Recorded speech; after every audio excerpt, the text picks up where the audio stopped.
آپ کی پسندیدہ کتاب دلی سے ڈیفینس پارٹ 4۔ اماں نے وہ جوتے ایک گٹری میں باندھنے شروع کیے۔ بھاوج نے کہا، ان کو پھینکیے، کیوں باندھ رہی ہیں؟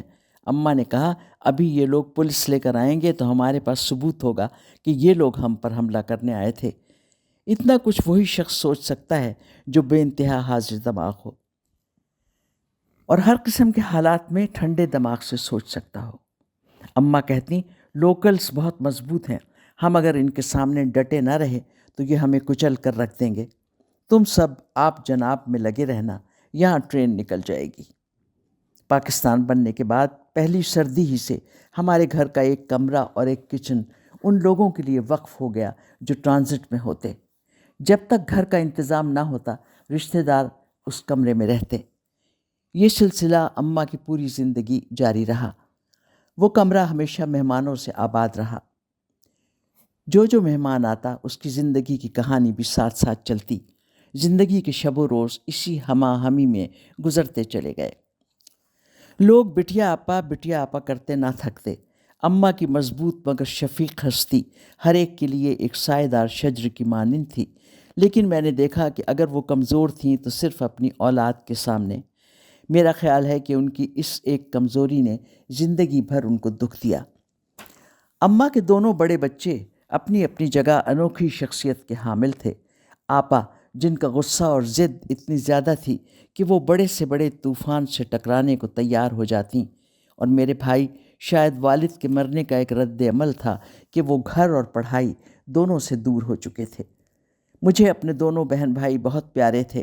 مجھے ہمیشہ آپا کی طرف سے ایک خوف سا دل میں رہتا اور بھائی کے لیے ایک فکر۔ وجہ مجھے کبھی پوری طرح سمجھ میں نہیں آتی تھی، مگر اماں کو دیکھ کر اندازہ ہو جاتا تھا کہ ضرور کوئی پریشانی کی بات ہے۔ مجھے یاد ہے اماں اپنی سہیلیوں یا رشتہ دار خواتین میں بیٹھتیں تو ہمیشہ کہتیں، دعا کرتی ہوں کہ میرے سر کے بال جلدی سے سفید ہو جائیں تاکہ میں خود کو زیادہ محفوظ محسوس کر سکوں۔ اماں کے بال سفید ضرور ہوئے مگر بڑھاپے تک گھٹنوں تک لمبے رہے۔ بچے معاشی بدحالی کو ایکسیپٹ کرنے کو تیار نہیں تھے۔ اماں ہر کچھ عرصے بعد اپنا کچھ زیور بیچ دیتی کیونکہ ماموں کے دیے ہوئے پیسوں میں ناگہانی خرچ پورے نہ ہوتے۔ میں نے اپنے بچپن میں کبھی اماں کو روتے ہوئے نہیں دیکھا۔ جو بھی مشکل پڑی ہنس ہنس کر گزاری اور ہمیشہ کوئی نہ کوئی حل ڈھونڈ لیا۔ مجھے یاد نہیں کہ اماں کا کوئی خاص کمرہ رہا ہو۔ گرمی کی دوپہر میں جہاں جگہ ملتی پلنگ ڈال لیتی، رات کو بھی کبھی ماموں کے کمرے میں، اور اگر کوئی مہمان آ جاتا تو ڈرائنگ روم میں چلی جاتی۔ ہاتھ میں ہمیشہ ایک پنکھا رہتا کیونکہ بہت عرصے تک گھر میں الیکٹرک فین نہیں تھا، اور جب آیا بھی تو زیادہ تر اس کا رخ دوسروں ہی کی طرف رہتا۔ غرض ساری مشکل اپنے ہی لیے تھی۔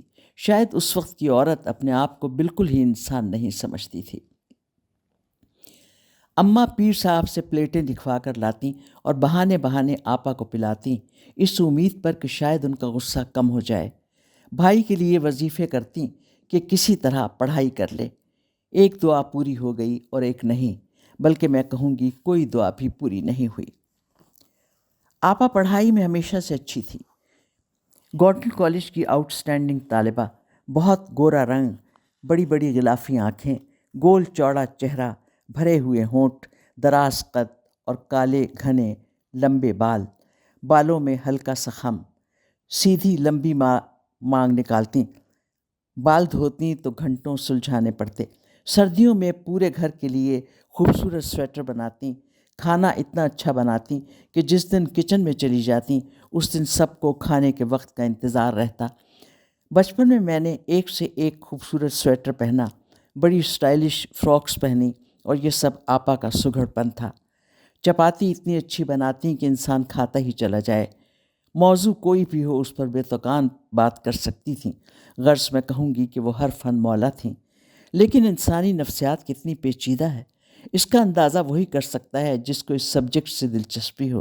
بہت سی باتیں انسان میں موروثی ہوتی ہیں، مگر کیا ایک ذہین انسان ان پر کنٹرول نہیں کر سکتا؟ بعض جذبے انسان کو اپنی تباہی کی طرف لے جاتے ہیں۔ جذبہ ایک دیمک بن کر آپ کی زندگی کو ختم کر دیتا ہے۔ نہ صرف یہ بلکہ اطراف میں موجود لوگ بھی اس سے متاثر ہوتے ہیں اور اچھی خاصی خوشیاں خوف کی نظر ہو جاتی ہیں۔ یوں تو کسی جذبے کی انتہا نقصان دہ ہے، مگر میں سب سے زیادہ غصے اور نفرت کے جذبے سے خوف زدہ ہوں۔ ابھی پچھلی برف پگھلی نہیں کہ نئی برف پڑنے کو تیار ہے۔ ہم نجیب کے یہاں سے باہر نکلے تو ہماری گاڑی برف سے ڈھک چکی تھی۔ پہلے گاڑی صاف کی گئی، پھر سڑک پر آئے۔ رات کے 10:30 بجے تک سڑک پر نرم سفید برف تھی۔ گھر بھی برف سے ڈھکے تھے۔ درختوں کی ٹہنیاں کسی مصور کی تصویر کی طرح سفید قبائیں پہنے خاموش تھیں۔ معلوم نہیں کیوں ایک سناٹا تھا، یا پھر یہ میرے اندر کا سناٹا تھا۔ اپنے ایئر فورس کے پرانے دوستوں سے ہم 15 سال بعد ملے تھے۔ ثریا اور نجیب اپنے زمانے کی مشہور love marriage. Suraiya Karachi home economics میں پروفیسر تھیں اور نجیب ایئر فورس میں بمبار جہاز کے پائلٹ تھے۔ 1965 کی جنگ سے پہلے بلوچستان میں کچھ گڑبڑ ہوئی تو نجیب کو بھیجا گیا کہ کچھ باغیوں نے سر اٹھایا ہے، جا کر دیکھیں اور ان پر بامبنگ کریں۔ نجیب بمبار جہاز لے کر پہنچے تو نیچے صرف عورتیں اور بچے نظر آئے، دور دور تک مسلح باغی نظر نہیں آئے۔ نجیب واپس آ گئے اور نہتے عورتوں اور بچوں پر گولی چلانے سے انکار کر دیا۔ بہت عرصے تک نجیب ایک خان کو ان کے کمانڈنگ افسر ڈرپوک ہونے کا طعنہ دیتے رہے، مگر نجیب نے اپنی رپورٹ خراب ہونے کی کوئی پرواہ نہیں کی اور اپنی بات پر مسلسل اڑے رہے۔ یہ اور بات ہے کہ 1965 کی جنگ میں اپنے کارناموں پر انہیں ستارہ جرأت سے نوازا گیا۔ نجیب بڑے ہینڈسم، گورے چٹے، خوش مزاج، ذہین اور حاضر جواب تھے۔ دوسری طرف ثریا سانولی سلونی، سنجیدہ شخصیت کی مالک تھیں۔ بعض چیزوں میں دونوں کی طبیعت میں تضاد تھا تو بعض جگہ ہم آہنگی تھی۔ دونوں کی طبیعت میں بے حد نفاست تھی۔ موری پور میں ان کا گھر آرٹ کا ایک نمونہ تھا۔ اس زمانے میں جب ٹائی اینڈ ڈائی اتنا عام نہیں تھا، اس وقت ثریا نے اپنے گھر کو ٹائی اینڈ ڈائی سے سجایا تھا۔ ہر کمرے میں نفاست سے سجے پھول ثریا کی موجودگی کا پتہ دیتے تھے۔ ثریا سے بات کر کے آپ ان کی لیاقت اور آرٹسٹک طبیعت کو محسوس کر سکتے تھے۔ اپنی ساڑی کا پلو سنبھالتی جاتیں، سویٹر بنتی جاتیں اور دھیمے انداز میں بڑے سے بڑے فلسفے پر تبصرہ کرتی رہتیں۔ ان کی دھیمی طبیعت ہی تھی کہ نجیب جیسے گرون اپ چائلڈ کے ساتھ انہوں نے کامیاب زندگی بسر کی۔ نجیب آج بھی سرو کرتے نہیں تھکتے۔ وہ کہتے ہیں میرے آفس میں لوگ یقین نہیں کرتے جب میں انہیں کہتا ہوں کہ مجھے سرو آج بھی اتنی ہی اچھی لگتی ہیں جتنی 35 سال پہلے لگتی تھیں۔ یہ اور بات ہے کہ شادی کے بندھن کے ایڈجسٹمنٹ کا زیادہ بوجھ ثریا نے سنبھالا۔ شادی کے کافی سال تک اللہ تعالیٰ نے اس جوڑے کو اولاد سے محروم رکھا۔ آخر دونوں نے فیصلہ کیا کہ وہ کوئی بچہ گود لے لیں۔ مجھے یاد ہے 1971 میں جب میرے یہاں دوسرا بیٹا ناصر ہونے والا تھا تو انہوں نے اشارتاً تذکرہ بھی کیا۔ اپنی اولاد کسی کو دینا کافی مشکل فیصلہ ہے۔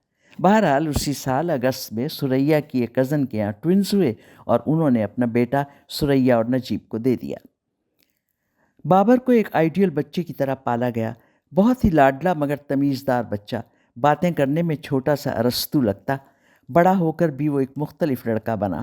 نجیب کا کہنا ہے کہ گوشت نہیں کھاتا، سائیکل پر سفر کرتا ہے، ملٹی نیشنل کے لیے کام نہیں کرتا کیونکہ وہ ماحول کی آلودگی کو بہتر بنانے کے حق میں کچھ نہیں کرتے۔ اس نے فرینچ لٹریچر میں ماسٹرز کیا ہے، بہت حساس دل کا مالک ہے اور جہاں تک ہو سکتا ہے غریبوں کے لیے کام کرتا ہے۔ میں نے پوچھا بابر ہے کہاں؟ تو معلوم ہوا کہ وہ شہر میں رہتا ہے۔ بقول نجیب ایک دن کہنے لگا، ابا اس گھر میں اب میرا دل نہیں لگتا، یہاں کوئی میری عمر کا نہیں ہے، میں کس سے بات کروں؟ اور پھر وہ اپنے چند دوستوں کے ساتھ شہر میں رہنے لگا۔ وہ اب تک ان سے اتنی ہی محبت کرتا ہے، لیکن یہ مغرب کا کلچر ہے، ہم اس کلچر میں ڈوبنا بھی چاہتے ہیں مگر اپنی شرائط کے ساتھ۔ بابر ہر روز انہیں فون کرتا ہے، ہر ہفتے ان سے ملنے آتا ہے، مگر لگتا ہے اپنے پیچھے ایک خلا چھوڑ گیا۔ ثریا پاکستان واپس جانا چاہتی ہیں۔ پاکستان ہم سب کی پناہ گاہ، 20 سال باہر رہیں یا 30 سال، دل میں وطن کی محبت کی ایک ہوک سی اٹھتی ہے۔ وہ وطن جس کے حصول کی جد و جہد نے میری ماں کو ان درختوں کی طرح بیوگی کے سفید جوڑے میں ملبوس کر دیا۔ ایک اجنبی ملک میں سر کی مضبوط چھت کا ہٹ جانا صرف وہی محسوس کر سکتا ہے جو ان مراحل سے گزرا ہو۔ بہت چھوٹی ہونے کی وجہ سے میں نے کبھی اماں کی اداسی کو محسوس نہیں کیا، یا پھر اماں شاید ان لوگوں میں سے تھیں جو دوسروں کے دکھوں کو اپنے اندر سمو لیتے ہیں اور اپنی توقعات کسی سے وابستہ نہیں کرتے۔ میرے ماموں ہم سب کے لیے مدد کا فرشتہ ثابت ہوئے۔ معلوم نہیں کیوں انہوں نے شادی نہیں کی تھی، اور پھر ہمیں اولاد کی صورت میں پا کر انہوں نے شادی کا ارادہ ہی ترک کر دیا۔ ان کی محبت ہی تھی کہ میں نے کبھی والد کی کمی محسوس نہیں کی۔ مجھے یاد نہیں کہ میری کوئی خواہش انہوں نے پوری نہ کی ہو، یا کوئی ایسی رات گئی ہو کہ ماموں میرے لیے لڈو یا گلاب جامن کا لفافہ نہ لائے ہوں۔ ماموں کو میں نے ہمیشہ اپنی سوچوں میں گم پایا۔ وہ خود بخود مسکراتے، اپنے آپ سے باتیں کرتے، گویا ایک دنیا ان کے اندر پنہاں تھی۔ انہیں کسی کی ضرورت نہیں تھی۔ کبھی اماں کسی نوکر وغیرہ کی شکایت کرتی تو اسے ڈانٹ دیتے، جو بھی کھانا ملتا کھا لیتے۔ غصہ کبھی کبھار آتا، مگر پھر وہ اتنا زیادہ ہوتا کہ سب کونوں میں دبک جاتے۔ بہت ہی باقاعدہ زندگی گزارتے۔ آفس سے گھر میں آ کر آرام کرتے، شام کو 2 گھنٹے کے لیے دوستوں میں جاتے، گھر آ کر کھانا کھا کر پھر باہر جاتے۔ واپسی میں میرے لیے مٹھائی لاتے۔ اگر میں سو جاتی تو صبح وہ لفافہ میرے سرہانے رکھا ہوتا۔ کئی مرتبہ میں جھوٹ موٹ سوتی بن جاتی۔ تھوڑی دیر میرے بالوں میں ہاتھ پھیرتے، پیار کرتے۔ مجھے ان کا وہ قرب بہت اچھا لگتا۔ بہت جلد میرے اسکول میں داخلے کا وقت آ گیا۔ کسی دور کے اسکول میں بھیجا نہیں جا سکتا تھا کہ ہر روز کون لے کر جائے گا۔ سب سے نزدیک ترین اسکول چنا گیا۔ اب میں سوچتی ہوں کہ یہ سب ایک بہانہ تھا۔ اس اسکول کے انتخاب کی وجہ نزدیک ہونا نہیں، بلکہ پیسے کا نہ ہونا تھا۔ پیسہ ایک بہت بڑی حقیقت، وہ حقیقت جس کو تسلیم کرتے ہوئے ہر شخص ہچکچاتا ہے۔ میری اماں، آپا یا بھائی نے کبھی مجھ سے صاف صاف یہ نہیں کہا کہ مجھے گورنمنٹ اسکول میں بھیجنے کی بڑی وجہ پیسے کی کمی تھی۔ میرے بہن بھائی نے اپنی تعلیم یقیناً بہتر اسکولز میں حاصل کی تھی، مگر خیر، ہر شخص اپنی قسمت ساتھ لاتا ہے۔ مجھے زندگی نے یہ سکھایا کہ کامیابی کے لیے اسکول سے کوئی فرق نہیں پڑتا۔ پرائیویٹ اسکول آپ کو کامیاب ہونے میں مدد ضرور دے سکتے ہیں، مگر کامیابی کی منزل تک پہنچنے کے لیے آپ کی ذاتی کوشش اور یقین محکم کام آتا ہے۔ ہمارا اسکول ایک بہت بڑے رقبے پر پھیلا ہوا تھا۔ 5 بڑے میدان تھے اور 5 بڑی عمارات تھیں۔ کچھ حصہ سرسبز تھا تو کچھ حصہ کھیلنے کا میدان تھا۔ ان گنت اونچی اونچی چھتوں والے کمرے تھے، لال اینٹوں کے برآمدے تھے، جگہ جگہ بڑے بڑے سائے دار درخت تھے، فوارے تھے اور ہری بھری کیاریاں تھیں۔ سڑک پر اونچے اونچے 5 گیٹ کھلتے تھے۔ ایک گیٹ نوکروں کے آؤٹ ہاؤسز کی طرف جاتا تھا، ایک گیٹ پرنسپل کے آفس کی طرف، ایک مین گیٹ جہاں سے ہم داخل ہوتے، اور 2 گیٹ جو خاص خاص موقعوں پر کھولے جاتے۔ باؤنڈری وال کے ساتھ ساتھ گھنے درخت تھے۔ مین گیٹ سے داخل ہوتے ہی سامنے 3 بیڈمنٹن کے کورٹس تھے۔ دائیں طرف پرنسپل کا آفس اور اسٹاف روم، اور بائیں طرف ایک نیٹ بال کا کورٹ۔ پرنسپل کے آفس کے سامنے 500 گز پر ایک ہرا بھرا باغیچہ تھا، گھنی بیلوں سے ڈھکا، رنگ برنگے پھولوں سے سجا سدا بہار باغیچہ، جس کے درمیان ایک فوارہ اور ہر طرف پانی کی بوندیں برساتا رہتا۔ بچپن میں اس باغیچے میں جانا میرا ایک خواب تھا، مگر وہاں چھوٹے بچوں کا جانا منع تھا۔ بیڈمنٹن اور نیٹ بال کورٹس کو ایک اونچی سی ہیج ایک دوسرے سے جدا کرتی تھی۔ نیٹ بال کے کورٹ کے ساتھ 8 یا 10 کمرے تھے، جو 7ویں سے 10ویں جماعت تک کے کمرے تھے۔ بیڈمنٹن کے کورٹس کے فوراً بعد بڑی سی بلڈنگ تھی، جس میں ہمارے کلاس رومز تھے، ہال تھا اور سائنس لیبارٹری تھی۔ عمارت کے بیچوں بیچ ایک بہت اونچا مینار تھا، جس میں ایک بڑا سا گھنٹا تھا، جس کی زنجیر نیچے تک لٹکتی تھی۔ اسے دیکھ کر مجھے ہمیشہ عدل جہانگیری کی یاد آتی۔ اس گھنٹی کی آواز پورے اسکول میں گونجتی، وہ آواز کہ بعض مرتبہ خوف سے دل دھڑکنے لگتا، اور کبھی وہی آواز خوشی سے دل کو آباد کر دیتی۔ اس بلڈنگ کے پشت پر ایک بڑا سا میدان تھا، جس میں صبح کو سب جمع ہوتے، اور لب پہ آتی ہے دعا سے پورا اسکول گونج اٹھتا۔ میرا کردار بنانے میں اس دعا کا بڑا ہاتھ ہے۔ معلوم نہیں کیوں اس دعا کا ایک ایک لفظ آج بھی میرے دل کو روشنی سے معمور کر دیتا ہے۔ ہو میرا کام غریبوں کی حمایت کرنا، درد مندوں سے ضعیفوں سے محبت کرنا۔ اسی میدان میں زندگی کے 10 سال میں نے اپنی کارکردگی کے نتائج سنے۔